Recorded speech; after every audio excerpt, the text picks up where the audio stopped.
Mental. La radio de Costa Rica, 2 de la tarde con 5 minutos. ¿Qué tal? Muy buenas tardes, bienvenidos a Matices. Yo soy Randall Rivera. Les agradezco mucho que nos acompañen hoy en el segundo programa de la semana.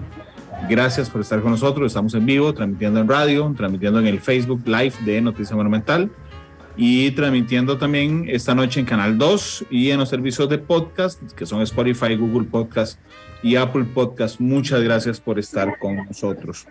Ayer publicábamos en Noticias Repetel un estudio del IAFA con estadísticas del IAFA que nos demuestran, palabras muy sencillas, que el consumo de cocaína y crack se triplicó en Costa Rica en 5 años. Entre 2017 y 2022 se triplica su consumo, aumenta un 208%, pero aumentar en 208% significa que se triplica. El consumo pasó en 2017 de 2.509 consultas del IAFA a 5.222, de las cuales la gran mayoría son hombres. Y bueno, yo invité a la doctora Luisa Oviedo del proceso de atención a pacientes del IAFA, que nos acompañará hoy en el programa. Doctora Oviedo, ¿cómo le va? Bienvenida a Matices, ¿qué tal? Muy bien, y usted, Randall, muchas gracias por la invitación. Muchas gracias por estar con nosotros. Discúlpeme que inicie, digamos, con un tema tan subjetivo, pero qué números tan duros, ¿verdad? O sea, cuando uno dice 5.231 vidas hincadas en drogas muy fuertes, la cocaína y el crack, doctora. Sí, así es, Randall, y de verdad que es una alerta y muy preocupante porque suena, se dice rápido, pero no es tan rápido, ¿verdad? Estamos hablando de 5,000 personas que a su alrededor hay familias, hay patronos, hay una comunidad, ¿verdad? Que se están afectando todos por el consumo y que pues están generando situaciones no solo desde la parte física en la persona que consume, sino desde la parte emocional y también pues desde la parte económica. Sí, de hecho, ahora déjeme ir a lo básico. Doctora, ¿qué es la cocaína? Bueno, la cocaína es una sustancia que se deriva de la hoja de coca, que se hace un proceso a nivel de laboratorio y bueno, quisiéramos que fuera a nivel de un laboratorio adecuado y con todos sus permisos, etcétera, pero la realidad no es esa, son laboratorios clandestinos que realmente no estamos tan seguros de lo que se le está poniendo a esta sustancia, ¿verdad? Desde lo que quisiéramos es una sustancia que lo que hacen es degradarla a que llegue al polvo blanco, ¿verdad? Que la hoja de coca llegue a este polvo blanco. Sin embargo, sabemos que para potencializar los efectos usan otras sustancias que inclusive se ha leído que hasta gasolina le ponen para generar la cocaína como tal. Entonces, cuando vemos, perdón, doctora, el polvo blanco, necesariamente tuvo que pasar por un laboratorio. O sea, es decir, no es la picadura de una hoja de coca, es un procesamiento. Claro, un laboratorio de lo más, voy a usar una palabra muy tica, de lo más purete que podamos encontrar en el mundo, pero pasa por un proceso químico. Habrán laboratorios reales, ¿verdad? Pero también, y es la conciencia, los laboratorios que, pues, donde sea, 4 latas hablando también a lo tico, que pueden hacer un disque laboratorio, pero sí tiene que pasar por este proceso químico, ¿verdad? Para llegar a este polvo, este polvo blanco que llamamos cocaína.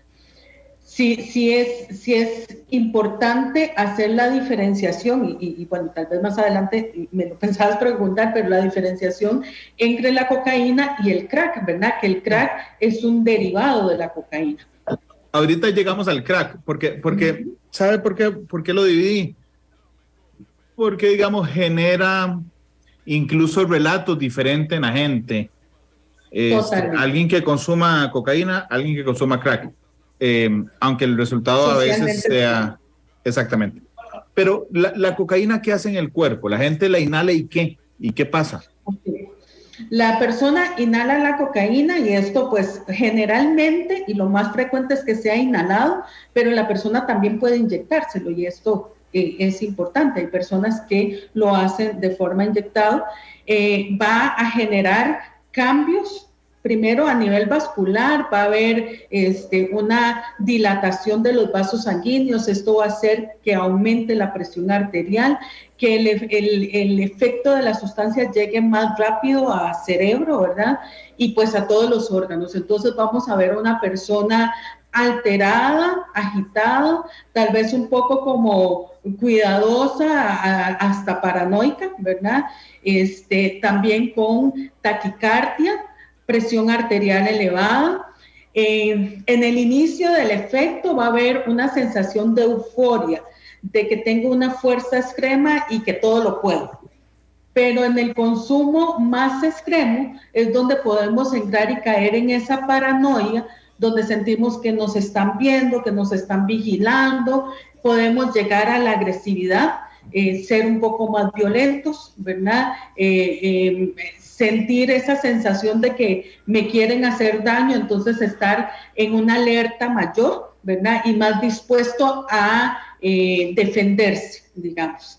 Desde esta parte física podemos ver esto, podemos ver pupilas dilatadas por la misma situación, podemos ver a una persona sudorosa también en su efecto a nivel físico. Esto es lo que vamos a ver en la persona que está bajo el efecto de la sustancia. No se rasgue las vestiduras, pero es que necesito hacer una pregunta que viene de parte de la respuesta que usted me acaba de dar. ¿Hay algún consumo inocuo? O sea, es decir, porque usted dice, en consumos, digamos, más grandes genera esto. Entonces eso me lleva inmediatamente a pensar que en consumos más chiquiticos y controlados solo genera euforia y no genera ningún daño, doctora Oviedo. Okay. No, tal vez sí, no me expresé bien. En el consumo, lo más pequeño que sea, va a haber la euforia y todo este cambio a nivel físico, ¿verdad? En el consumo más grande es donde podemos presentar estas paranoias. Y ojo, esto también una persona, o sea, todos los organismos son diferentes, entonces una persona en un primer consumo puede tener las paranoias, inclusive hacer un brote psicótico, ¿verdad? Eso claro. Es muy relativo, no podemos decir esto va a suceder, pero normalmente en un consumo no tan grande puede generar la euforia, pero no llegar a la paranoia. Hay claro. Consumo inocuo. Pero entonces si me quedo, digamos, en el consumo pequeño, ¿ok? Genera euforia, eso es lo único positivo, digamos, que genera. Y para los que me están oyendo, hice un entre comillas.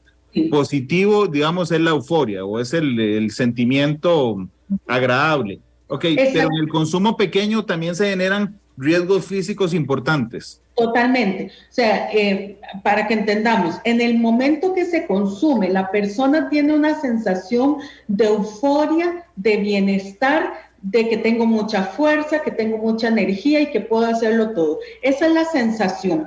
Pero a nivel fisiológico, el cuerpo está siendo forzado y al ser forzado aumenta la presión arterial, aumenta la cantidad de adrenalina, entonces el estado de alerta es mayor. Una persona con este consumo puede llegar a aumentar tanto la presión arterial que puede tener un infarto o puede tener un accidente cerebrovascular o lo que llamamos un derrame. ¿Verdad? Claro. Entonces, esto no necesariamente en una persona que consuma todos los días.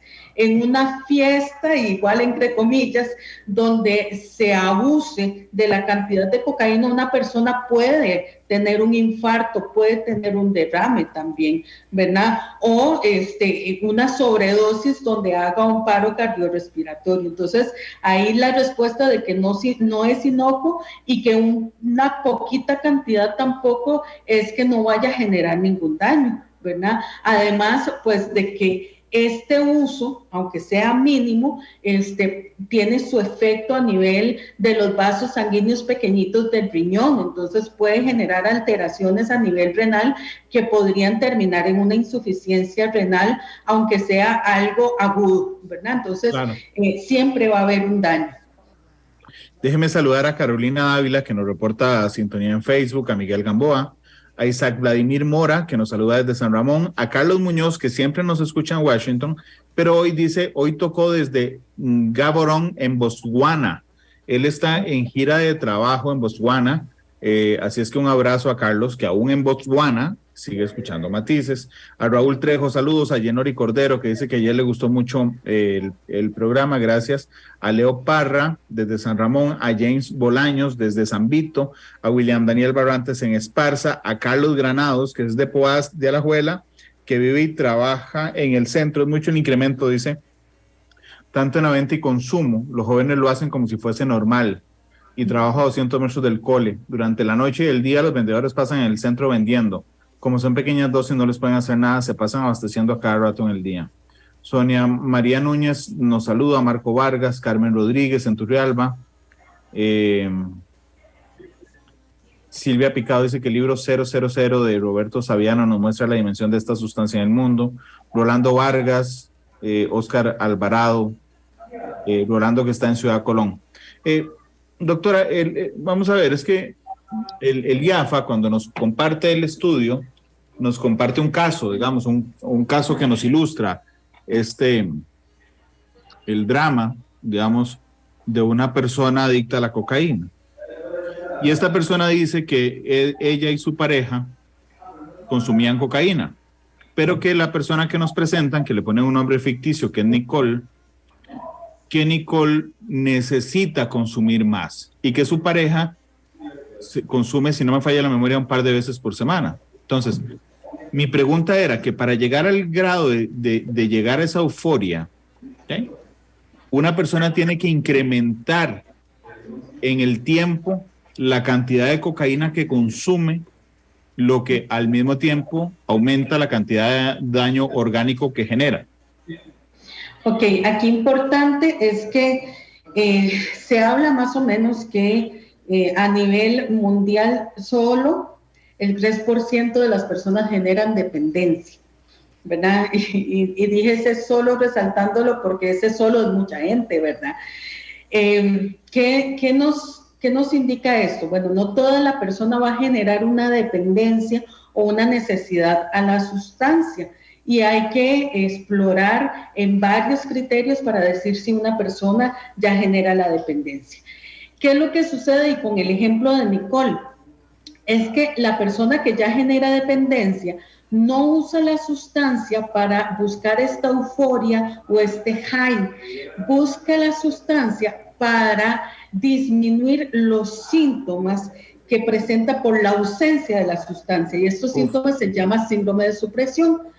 ¿Qué quiere decir esto? Que cuando una persona ya es dependiente de una sustancia, el cerebro ya hace el efecto de la sustancia como propia y necesaria para la cotidianidad. Cuando no tiene ese efecto, el cerebro manda señales físicos y emocionales para que la persona busque la sustancia. Y ahí es donde ya dice, necesito usar todos los días. Entonces, en este momento de una dependencia, la persona ya ni siquiera llega a esta euforia que hablábamos. Ya es una necesidad por una dolencia física y emocional por la ausencia de la misma. Una persona con un consumo ocasional de cocaína puede tener esta euforia si hace un daño, ¿verdad? Lo que ya habíamos aclarado, pero hace esta situación de la euforia, pasa el consumo, la fiesta entre comillas, y puede tener su vida cotidiana bien. Una persona con una dependencia va generando tolerancia, o sea, cada vez necesita mayor cantidad para sentir estabilidad, no para sentir euforia, sino para sentir estabilidad, para no sentir cambios bruscos en el estado de ánimo, para no sentir esta ansiedad inquietante, para no sentir angustia, para no tener crisis de pánico, para no tener dolor de cabeza, para no tener insomnio, ¿verdad? Para no tener los síntomas de un síndrome de supresión. Entonces, Doctora, esta es la situación de una persona dependiente a la sustancia. claro, a ver si comprendí bien y puedo generar, digamos, un ejemplo al respecto. ¿A cuánto en promedio late el corazón en usted y en mí normalmente? 80, 100, 60, Ok, 100. ok, digamos que 80 para promediarlo. Ok. 80, 100. Cuando la gente consume cocaína, ¿a cuánto se eleva el ritmo cardíaco? Puede llegar hasta 120 inclusive. Ok, entonces lo que usted me está diciendo es que una persona normalmente su corazón late 80 latidos por minuto, consume cocaína y llega a 120 y el cuerpo empieza a interpretar que ya la normalidad no es el 80 sino el 120. Entonces, el corazón cuando baja 80, en lugar de, el cerebro, perdón, en lugar de decir, mira, el corazón volvió a la normalidad, dice, algo me está pasando porque bajé de 120 a 80 y entonces le pide, el cuerpo pide más cocaína para volver a llegar al 120 para que el cerebro asuma la normalidad nueva de esa persona adicta. Ok, esto más de esta parte fisiológica a nivel del cuerpo es más lo que sucede a nivel químico en el cerebro. Cuando hay algo que Perdón, se entonces llama el que se equivoca en todo esto es el cerebro el por haber cerebro, consumido cocaína. el cerebro. Hay algo que se llama sistema de recompensa, que tiene que ver con el placer, ¿verdad? Claro. Que tiene que ver con la liberación de dopamina. Nosotros, ante una situación de placer, liberamos, o para tener el placer, liberamos dopamina, ciertas cantidades, y de una forma como un circuito, ¿verdad? Tiene que hacerse todo el circuito para llegar a sentir esta sensación de placer. Desde la normalidad, cuando se consume cocaína no se hace en circuito, se va directamente a la liberación de dopamina y se hace una liberación exagerada, tan exagerada que estudios demuestran que el consumo de cocaína supera la sensación de un orgasmo 7 veces. Wow. Y un orgasmo está dentro de las sensaciones más placenteras del ser humano, ¿verdad? Entonces, el consumo de cocaína supera estos 7 veces. Entonces el cerebro, ahí es esa compensación, el cerebro hace su nivel a partir de esa sensación con la cocaína y dice, ok, este es mi sistema de recompensa y a partir de aquí es lo que yo necesito. Cuando esto no se da, el cerebro empieza a buscar las formas de que la persona vuelva a buscar o liberar esta dopamina a partir de la sustancia. Claro. Cuando no se da esto, se da el síndrome de abstinencia. ¿Y qué es lo que sucede? Y como lo más preocupante es que la persona va disminuyendo sus sensaciones de placer. A ver, algo que me genera placer, por ejemplo, es el abrazo de un hijo, ¿verdad? Y es una de las sensaciones, los que somos padres, que más placer nos da. Bueno, una persona con una dependencia a cocaína, ya esa sensación de placer no es suficiente. Claro. No es suficiente tener sexo, por ejemplo, ¿verdad? Entonces ya buscamos los niveles de placer mucho más arriba y esto solo lo alcanza el consumo de cocaína. Y ahí es donde se genera esta necesidad inmediata de buscar la sustancia. Voy a confesar una cosa, yo normalmente manejo rápido, no me paso del límite, pero manejo particularmente rápido, siempre voy apurado. Y un día de estos, iba ahí yo manejando, con tiempo, además iba más temprano de la cuenta, y yo inmediatamente dije, porque uno de mis hijos me preguntó que por qué iba tan rápido, y yo dije, no sé, no tengo idea por qué voy tan rápido. Y le bajé, pero tuve que racionalizarlo, porque entendí que estaba tan acostumbrado a manejar rápido, que mi normalidad de manejar es manejar rápido y apresurado, aunque no me... Es más, veo a la otra gente manejando muy despacio, digo, esto me pasará a mí y estoy seguro que le pasará a un montón de gente. Y dices, ¿por qué la gente maneja tan despacio? El problema no es que la gente maneje despacio, la gente maneja normal, el problema es uno que va más acelerado y uno se acostumbra, digamos, a esa normalidad. Esto que usted acaba de decir, de tuve que racionalizarlo, no sucede cuando ya hay una dependencia. Este Claro. sistema de recompensa y este circuito que le digo, parte de ese circuito pasa por la parte frontal del cerebro, donde está la capacidad de tomar decisiones, de controlar impulsos, de controlar emociones, del aprendizaje, la memoria y la concentración. Resulta que este sistema de recompensa en el consumo, cuando hay una dependencia, ese circuito no pasa por ahí. O sea, esa necesidad y eso... esa liberación de dopamina no pasa por la parte frontal del cerebro. Entonces, cuando se está consumiendo cocaína, no tengo la capacidad de controlar un impulso, no tengo la capacidad de controlar emociones y el cerebro no aprende, no aprende de lo que ya he vivido, ¿verdad? O sea, no tengo ese aprendizaje de que sí tuve el high, la pasé bien en el momento, pero después vinieron un montón de problemas y circunstancias y me echaron del trabajo, y me echaron de la casa y me quedé sin plata. No aprendió el cerebro, ¿verdad? Porque no pasó por esta parte. Entonces se va desde la parte más de sobrevivencia, lo más primitivo de nosotros como seres, ¿verdad? Desde la necesidad de tener este placer y desde la necesidad de aliviar estos síntomas desagradables cuando ya se genera el síndrome de supresión. Es interesante. Hablemos del rol social de la cocaína. Y es más, a la gente que nos está viendo por Facebook, es que no sé cómo preguntarlo, díganme ustedes quién, no el nombre, el rol, quién consume cocaína.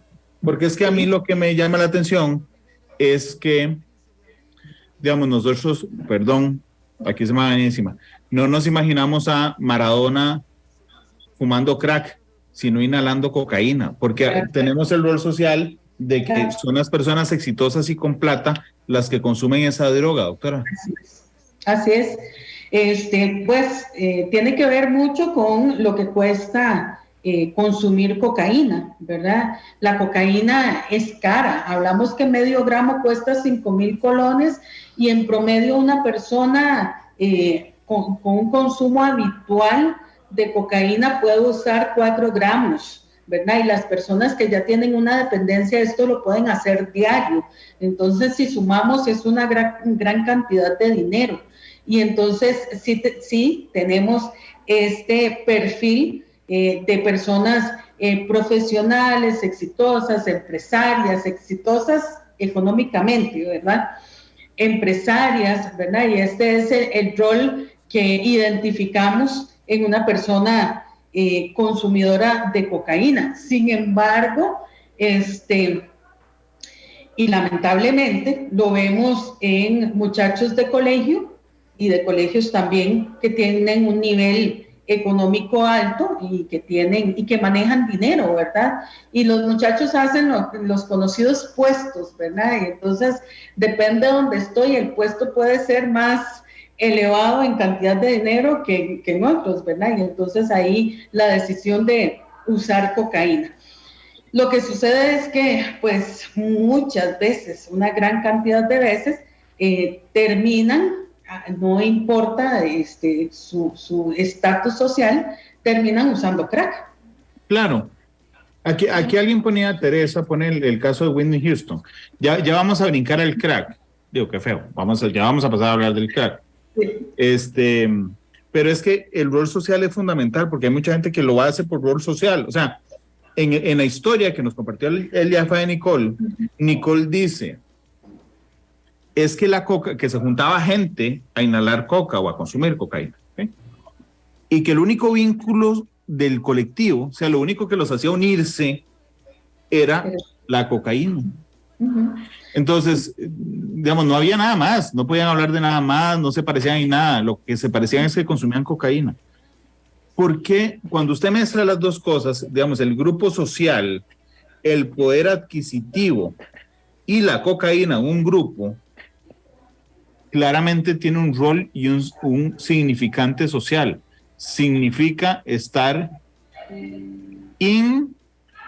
y tener plata, doctora. Y esta parte que le decía, en el efecto de la sustancia, donde siento que soy todopoderoso, ¿verdad? Entonces también esa parte es importante en este rol, ¿verdad? Donde muy probablemente soy una persona empresaria, profesional, que tengo un cargo importante y pues que desde mi personalidad también tengo esta sensación de poder y que la cocaína me la puede duplicar, esta sensación de poder. Desde lo emocional podemos explorar, y bueno, yo no soy psicóloga, ¿verdad?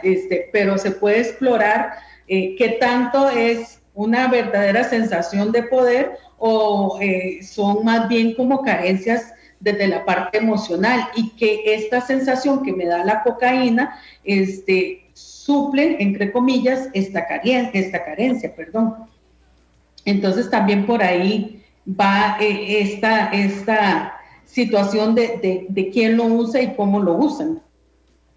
¿Cómo le decimos a la gente que consume coca? A mí no me gusta usar los términos, pero popularmente se le dice cocainómano. Cocainómano, ¿ok? ¿Cómo se le dice a la gente que consume crack? Se les dice muy feo, no me gusta. Yo sé, pero es para probar algo. Sí, se les dice piedreros. Piedrero. Sí, horrible, ninguna de las dos. No, claro, pero yo sé que las dos son horribles, pero demuestra una cosa, es que vea la diferencia en el uso del lenguaje. Sí. A la gente que usa cocaína le decimos cocainómano. Incluso desarrollamos, digamos, un término científico, digamos, para decir que consume coca. Sí. Pero a la gente que consume crack le decimos piedrero. Sí. No craqueinómano, sino que le bajamos de una vez todo el nivel social, digamos, a piedrero. Pero en términos generales es lo mismo. Es gente que se droga. Y con cocaína.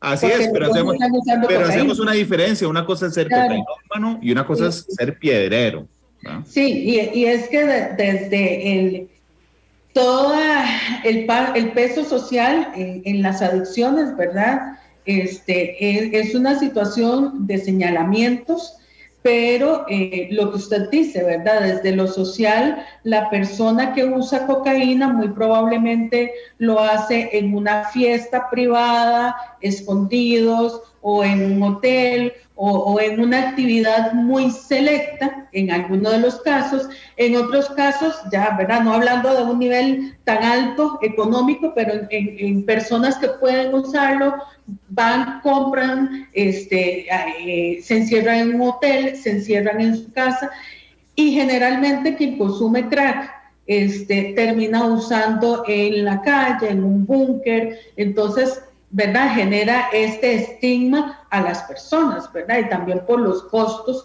de cada una, ¿verdad? Y dónde consigo una, a uno llamo al dealer para que me lo venga a dejar y el otro voy al búnker a comprar, ¿verdad? Muchas veces.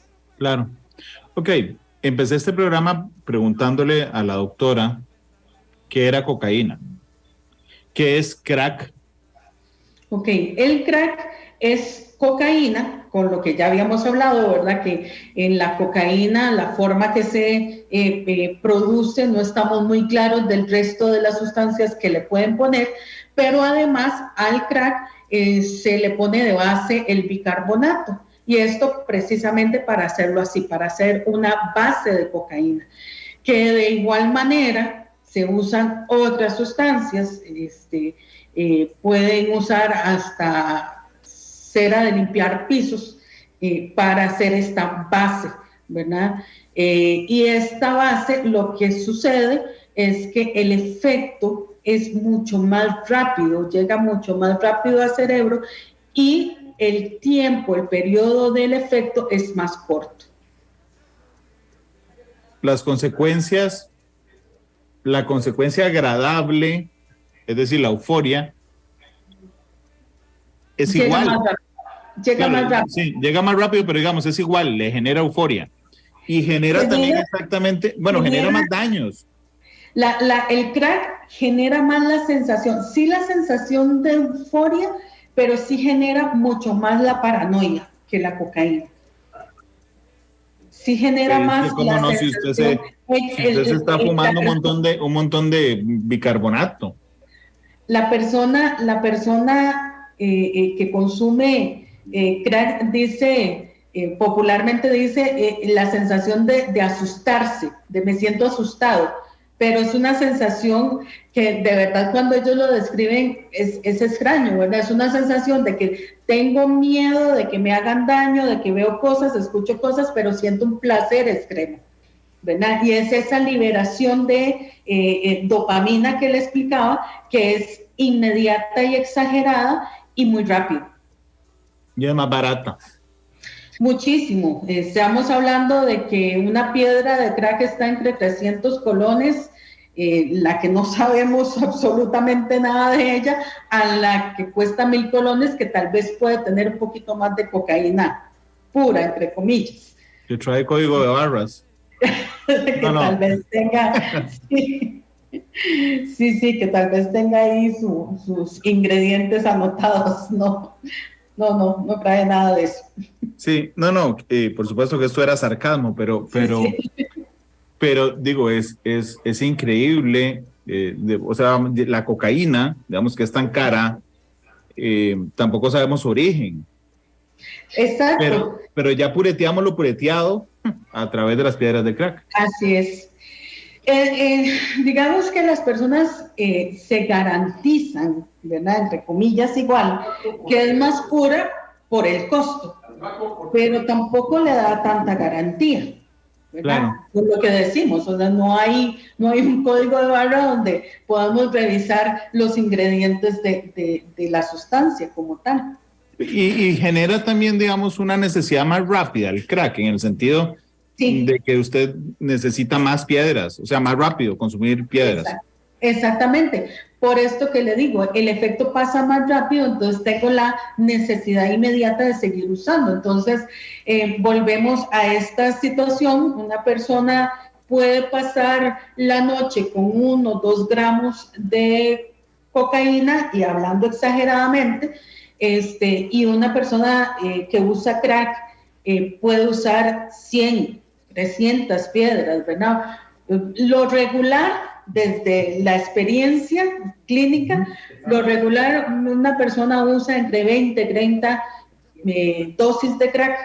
¿En un día? En una persona con un consumo ya importante. Wow. Exactamente. Pero también vemos personas que han llegado a usar 100 a 300 piedras en un día. Y que ahí es donde, desde mi lado como médico, digo, ¿cómo puede este corazón? ¿Cómo lo ha logrado, verdad? Porque eso es de infarto, eso es de un derrame, ¿verdad? Doctora, ahí la capacidad que tiene el organismo de irse compensando hasta donde dé. Disculpe, espero que no me malinterprete lo que le voy a preguntar. Sí. Pero cuando hay cambios orgánicos o funcionales, realmente, y lo digo como el tico promedio y como el hombre promedio además, digo, hasta que yo no los vea no le doy mucha pelota. O sea, si a mí me dicen, mira, es que vos no tomas agua porque y te vas a joder del riñón, ¿ok? Hasta el día que haga la primera piedra, no le voy a poner atención. Entonces, yo no quiero decir que los daños funcionales y riesgos que nos está refiriendo la doctora no sean importantes, por supuesto son muy importantes, pero son como un daño invisible que algún día explotan. Pero también hay daños visibles en la gente que consume. Entonces, claro, por ejemplo, la nariz la nariz y más en crack, digamos, la gente se destroza realmente el rostro. ¿Qué efectos inmediatos de choque podemos ver en la gente que consume cocaína y crack? Ok, esto que usted habla de la nariz es como el efecto más chocante en cocaína, ¿verdad? Cuando hay una alteración en los vasos sanguíneos por ahí ya es, con el tiempo lo que hace es que los vasos sanguíneos más bien se van cerrando, ¿verdad?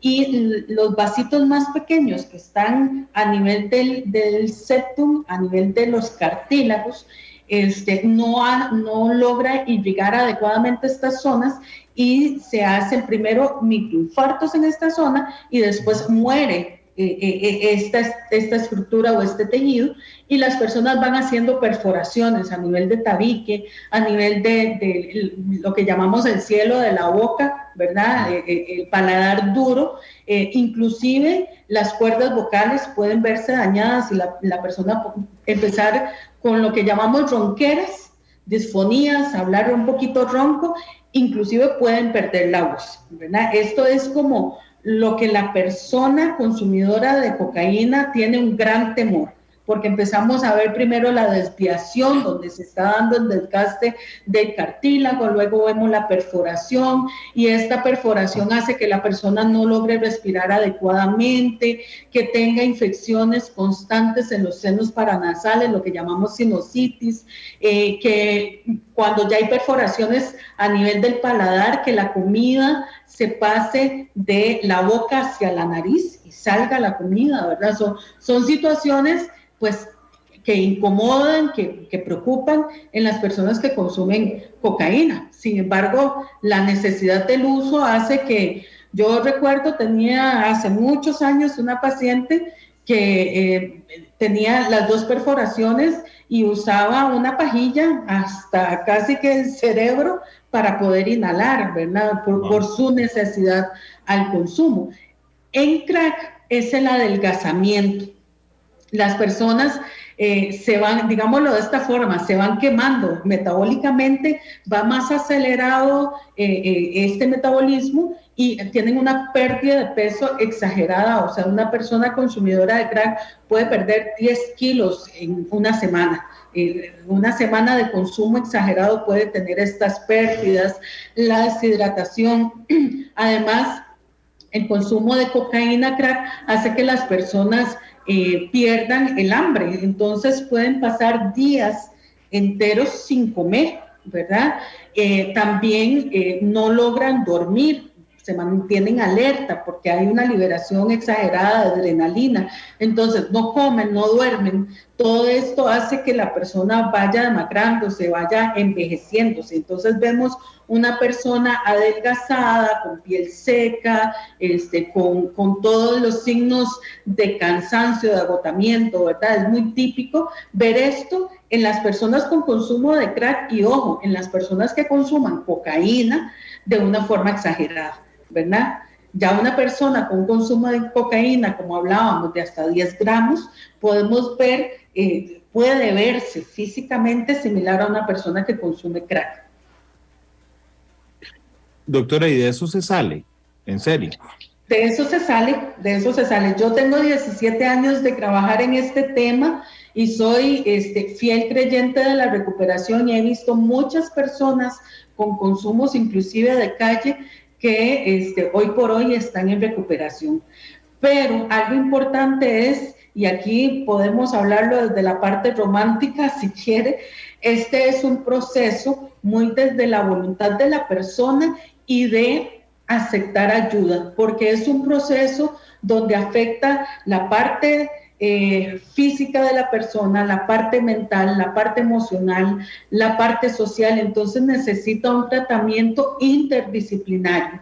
No es solo intentar y decir yo puedo, porque el hacerlo solo puede generar mayor frustración, ¿verdad?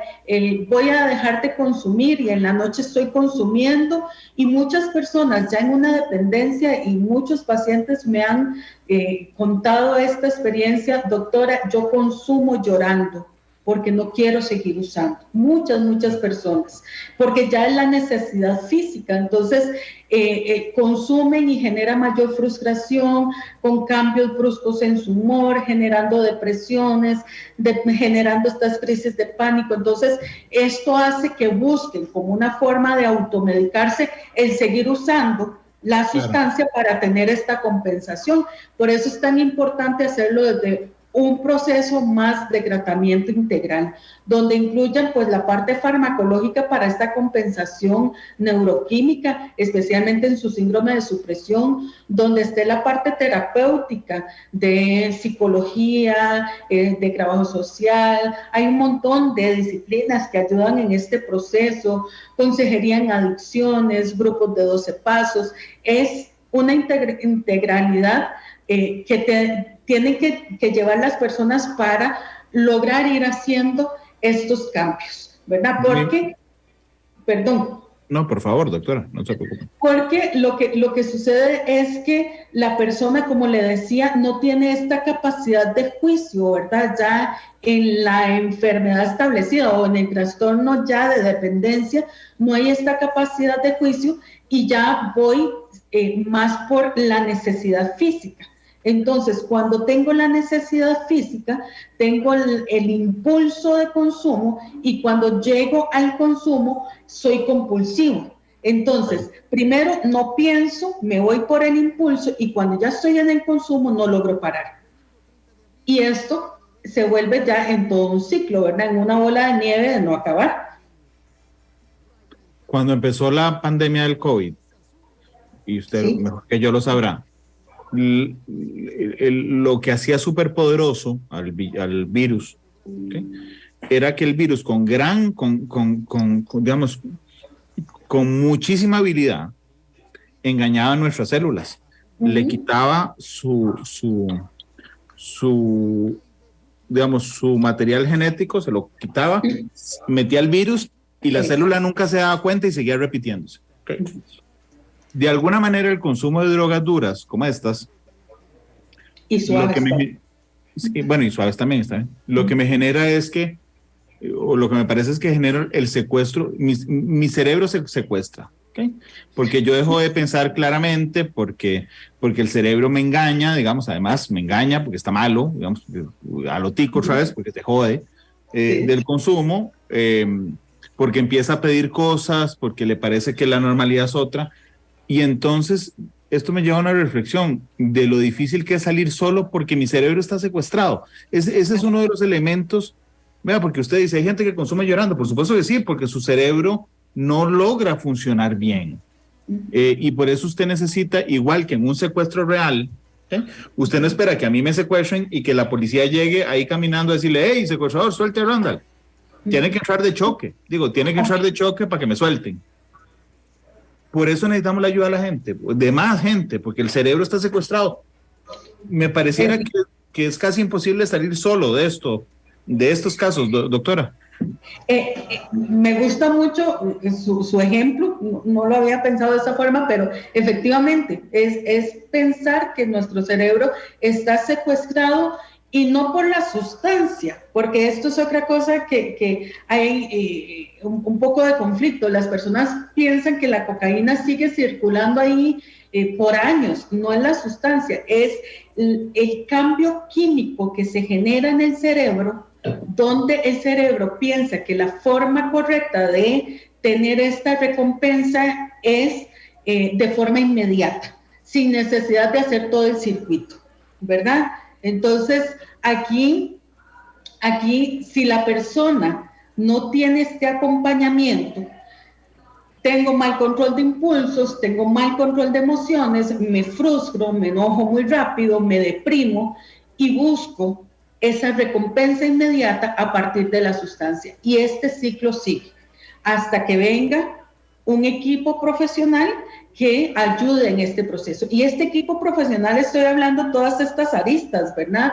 Desde la parte médica farmacológica, desde la parte terapéutica, en la parte psicológica, en la parte de consejería, en la parte de una terapia ocupacional, en la parte de trabajo social con la familia, de los grupos de 12 pasos, los famosos grupos de narcóticos anónimos, alcohólicos anónimos, etcétera. Es importante toda esta integralidad, porque el cerebro aquí, y esta es como la luz que podemos ver al final del camino, el cerebro tiene la capacidad de aprender, desaprender y volver a aprender. Entonces, en este proceso terapéutico, en este proceso de tratamiento, el cerebro empieza a aprender que ya no necesito estar usando la sustancia para liberar la dopamina. Entonces desaprendo esta conducta de que lo necesito ya y que necesito esta carga exagerada de dopamina. Recuerdo que tenía otras actividades y otras circunstancias que me generaban placer y que podía liberar dopamina. Y aprendo otras actividades y otras circunstancias donde libero esta dopamina. Pero todo este proceso tengo que irlo haciendo pasito a pasito, ¿verdad? No es algo que se hace inmediato. Y esta es una condición muy típica en la adicción. Queremos todo ya, queremos todo desde lo inmediato porque el cerebro nos enseñó a tener esta recompensa inmediata, esta recompensa de ya, ¿verdad? Pero en los procesos, y si la persona va llevando el proceso de forma adecuada, va haciendo este cambio. Primero, lograr la estabilización química del cerebro y después ir aprendiendo estas herramientas para lograr obtener este placer sin necesidad de la sustancia. Doctora, son las 2:50. Permítame ir a la pausa comercial, que no la hice. Vamos a la pausa, regresamos, me quedará un minuto de tiempo y quiero preguntarle algo, porque a mí me da terror. Yo veo muchos noticieros internacionales y en Estados Unidos lo que está pasando con el fentanilo es impresionante. Quiero preguntarle si tenemos experiencia clínica en Costa Rica. Será un minuto y le pediré una canción para cerrar. Yo siempre le pido al invitado o invitada que escoja una canción de cierre, así que vaya pensando la doctora. Son las 2:51, vamos a la pausa, regresamos con más de matices y el cierre será si hay casos clínicos de intoxicación por fentanilo en nuestro país. Vamos a la pausa y volvemos. Matices. 2:56. Gracias por estar con nosotros. La doctora Luisa Oviedo nos acompaña. Me queda un minuto de programa. Le estaba consultando sobre fentanilo. Ya tenemos experiencia aquí, doctora. Realmente yo no sé si ya llegó a Costa Rica, doctora. Sí, bueno, el fentanilo es un fármaco, ¿verdad? Es un anestésico muy potente, es del grupo de los opiáceos, opioides. Bueno, no sé, te mentiría, las estadísticas que tenemos aquí en IAFA no las he revisado, pero desde la experiencia clínica sí es común que las personas lo usen y es un sector específico que lo usa actualmente, ¿verdad? Son los que tienen mayor alcance a este tipo de fármaco. Son más personas que trabajan en alguna forma de salud, ¿verdad?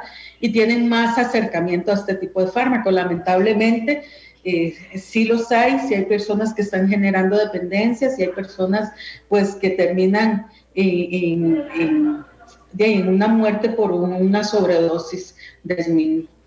Es lamentable, ¿verdad? Porque sí lo vemos y sí lo vemos realmente cada vez con mayor frecuencia. Doctora, sí, dígame. Sí, aquí y tal vez es como un llamado, ¿verdad? A las personas que de una u otra forma estén experimentando con esto. Muchas veces es la pena, la vergüenza de acercarme al IAFA para una atención y pues IAFA tiene un equipo completamente profesional que trabaja la deshabituación de benzodiazepinas y con fármacos también muy adecuados. Entonces es una oportunidad de hacerlo, de obtener esta atención a partir de acá, ¿verdad? Entonces claro, que no tengan esa pena. Gracias a Henry Segura de Prensa del IAFA que nos apoya. Dice Randall, 78 personas atendidas en 2022 por fentanilo en el IAFA. 78. Es considerable. Sí, indudablemente. Doctora, muchas gracias por haberme acompañado hoy en el programa, muy amable. Con muchísimo gusto, un placer. Cuénteme con qué canción le gustaría irse. Me gustaría con una de Mocedades, Eres tú. Eres tú, de Mocedades. Será la canción que despida hoy Matices. Gracias por habernos acompañado en el programa de hoy. Les recuerdo que en cuestión de una hora estará disponible en los servicios de podcast como Spotify, Google Podcast y Apple Podcast. 2:59, Mocedades, despide Matices, Eres tú. Es la canción, doctora. Feliz tarde, hasta luego. Igualmente, hasta luego. Muchas gracias.